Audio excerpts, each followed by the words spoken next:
নাই কুত্তার বাগান হইছে ধরা সাপ আবার ফস ফস করে চুপ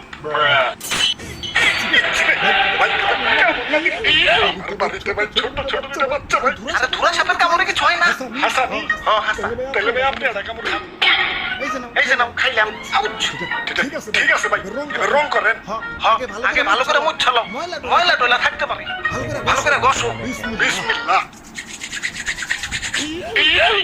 আরে ভাই এটা কি অন্য কালার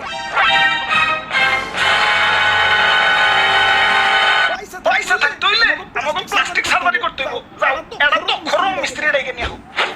ওরে বাবু এ সাইড থেকে কি খালি রাজস ভাই না আমি বুঝা মানুষ আর বুঝা মানুষ শিশু সমতুল্য এই শিশু বয়স আর করতে চাই না আমাদের সাইডা দে ওই তোমার ভয় নাই? শুনছ